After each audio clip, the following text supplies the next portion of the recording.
నమస్తే అండి. నేను అపర్ణ. భారతీయ సంస్కృతికి స్వాగతం. శ్రావణ మాస మహాత్మ్యం 3వ అధ్యాయం. పరమశివుడు చెప్పిన అద్భుతమైన మాటలు విన్న సనత్కుమారుడి మనసు ఆనందంతో ఉప్పొంగిపోయింది. అయినా సరే ఇంకా ఏదో తెలుసుకోవాలన్న తపనతో శివుణ్ణి ఇలా అడిగాడు. స్వామి, మీరు శ్రావణ మాసంలో చేయాల్సిన వ్రతాల గురించి ఎంతో వివరంగా చెప్పారు. కానీ నా మనసుకు ఇంకా పూర్తి తృప్తి కలగలేదు. నేను ఏ వ్రతం చేస్తే జీవితం తరిస్తుందో దయచేసి ఆ వ్రతం గురించి నాకు ఇంకా వివరంగా చెప్పండి దేవా అని ప్రార్థించాడు. సనత్కుమారుడి భక్తికి మురిసిపోయిన కైలాసనాథుడు ఎంతో ఆప్యాయంగా ఆ రహస్యాలను ఇలా చెప్పడం మొదలుపెట్టాడు. ఓ మునీశ్వర, ఎవరైతే ఈ శ్రావణ మాసంలో నెల రోజుల పాటు నక్తవ్రతం ఆచరిస్తారో వాళ్ళు ఏకంగా 12 నెలల పాటు వ్రతం చేసిన గొప్ప ఫలాన్ని పొందుతారు. అయితే ఇక్కడ ముఖ్యమైన నియమం ఉంది. సూర్యుడు అస్తమించిన తర్వాత ఉండే 3 ఘడియల కాలాన్ని సంధ్యాకాలం అంటారు. ఆ తర్వాత భోజనం చేయడమే గృహస్థులకు సరైన సమయం. ఈ సంధ్యాకాలంలో భోజనం చేయడం, నిద్రపోవడం, సంభోగించడం, వేదాలు చదవడం వంటి 4 పనులను అస్సలు చేయకూడదు. గృహస్థులకు, సన్యాసులకు ఈ నక్తవ్రతంలో ఒక చిన్న తేడా ఉంది. శ్రద్ధగా విను. సూర్యుడు పడమటి వైపు వెళ్తున్నప్పుడు మనిషి నీడ తన ఎత్తు కంటే రెట్టింపుగా పడే సమయాన్ని సన్యాసులకు నక్తకాలం అంటారు. కాబట్టి వాళ్ళు సూర్యుడు అస్తమించక ముందే భోజనం చేయాలి. వాళ్లకు రాత్రి భోజనం నిషిద్ధం. అదే గృహస్థులకు అయితే ఆకాశంలో నక్షత్రాలు వచ్చాక తినడమే మంచి సమయం. సన్యాసులు, భర్త లేని వాళ్ళు, భార్యను కోల్పోయిన వాళ్ళు సూర్యుడు అస్తమించక ముందే తినేయాలి. భార్య లేకపోయినా పిల్లలు ఉన్నవాళ్లు మాత్రం గృహస్థులతో సమానమే కాబట్టి వాళ్ళు రాత్రిపూట తినవచ్చు. ఈ విధంగా తమ అర్హతను బట్టి నక్తవ్రతం చేసేవాళ్లు అత్యంత ఉత్తమమైన లోకాలను చేరుకుంటారు. నక్తవ్రతం చేసేవాళ్లు శ్రావణ శుద్ధ పాడ్యమి రోజున ఉదయాన్నే లేచి నా ముందు నిలబడి ఇలా సంకల్పం చేసుకోవాలి. స్వామి, ఈ శ్రావణ మాసం 30 రోజుల పాటు ప్రతిరోజు ఉదయాన్నే స్నానం చేసి బ్రహ్మచర్యం పాటిస్తూ రాత్రుళ్లే భోజనం చేస్తూ నేల మీదే పడుకుంటూ ప్రాణుల మీద దయ చూపిస్తూ ఈ నక్తవ్రతం చేస్తున్నాను. ఒకవేళ ఇది పూర్తి కాకముందే నేను ప్రాణాలు విడిస్తే నా భక్తిని చూసి మీ దయ వల్ల ఈ వ్రతం పూర్తయినట్టుగానే నన్ను అనుగ్రహించండి తండ్రి అని మనస్ఫూర్తిగా సంకల్పం చేసి ఆ నెలంతా ఈ వ్రతాన్ని ఆచరిస్తే వాళ్ళు నాకు అత్యంత ఇష్టమైన వాళ్ళు అవుతారు. తానే స్వయంగా కానీ లేదా బ్రాహ్మణుల ద్వారా కానీ రుద్రం, మహారుద్రం లాంటి మంత్రాలతో నాకు అభిషేకం చేయించాలి. నెల రోజుల పాటు తనకు బాగా ఇష్టమైన వస్తువును నా కోసం వదిలేస్తున్నాను అని సంకల్పించి బ్రాహ్మణులకు దానమివ్వాలి. దాన్ని మళ్లీ తాను అసలు తినకూడదు. అలా తనకు ఎంతో ఇష్టమైన వస్తువును నాకు అర్పించి వదిలేస్తే దానికి 1,00,000 రెట్ల ఫలాన్ని వాళ్ళు ఇహలోకంలోనూ పరలోకంలోనూ పొందుతారు.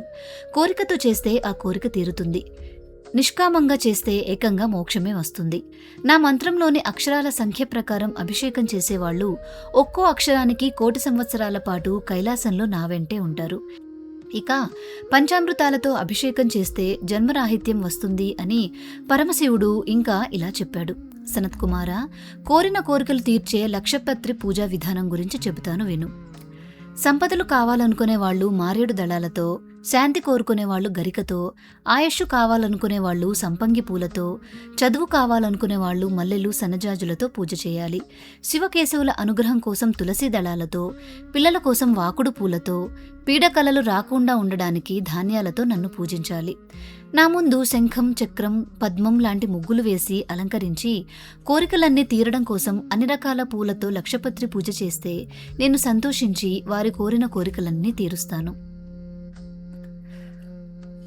పూజ పూర్తయ్యాక దానికి ఉద్యాపన చేయాలి. ఒక మండపాన్ని, దానికంటే 3 రెట్ల పెద్దదైన అరుగును ఏర్పాటు చేయాలి. ఆచార్యుడిని పిలిపించి మంగళ వాయిద్యాలు, వేదమంత్రాల మధ్య మండపంలోకి వెళ్లి రాత్రంతా జాగరణ చేయాలి. ఆ మండపంలో ఒక శుభప్రదమైన లింగాన్ని పెట్టి కైలాసంలాగా అలంకరించాలి. అక్కడ బంగారంతో చేసిన శివుడి ప్రతిమను పెట్టి పంచామృతాలతో అభిషేకించి ధూపదీప నైవేద్యాలు సమర్పించాలి. తెల్లారాక ఉదయాన్నే స్నానం చేసి పరిశుద్ధుడై ఆ మండపంలో హోమం ఏర్పాటు చేసుకోవాలి. గాయత్రి మంత్రం, శివసహస్రనామాలు చదువుతూ నెయ్యి, నువ్వులు, పాయసంతో హోమం చేసి పూర్ణాహుతి సమర్పించాలి. ఈ లక్ష పూజ చేసిన వాళ్లంతా ఆ బంగారు శివుడి ప్రతిమను పూజించి బ్రాహ్మణుడికి దానమివ్వాలి.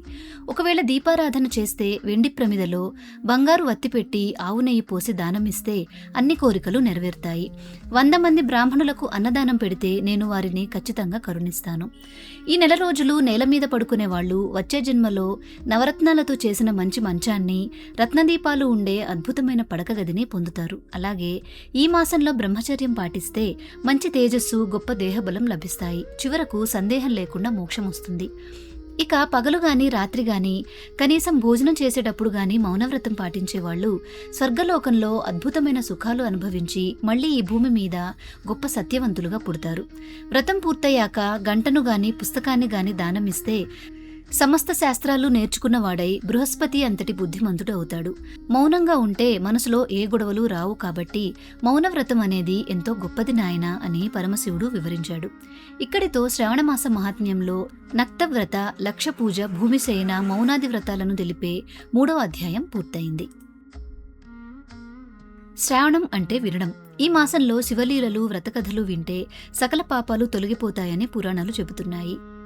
ఈ రోజు కథ మీ మనసును భక్తితో, ప్రశాంతతతో నింపిందని నమ్ముతున్నాను. తర్వాతి అధ్యాయంలో పరమశివుడు ఇంకేం చెప్పాడో రేపటి వీడియోలో చూద్దాం.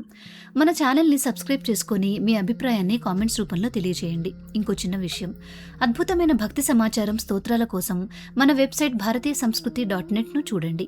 మన ప్రతి అప్డేట్ నేరుగా మీ మొబైల్కు రావడానికి కింద డిస్క్రిప్షన్లో ఇచ్చిన వాట్సాప్ ఛానల్ లింక్ను ఫాలో అవ్వండి. తిరిగి రేపటి అధ్యాయంలో మళ్ళీ కలుసుకుందాం. నమస్కారం.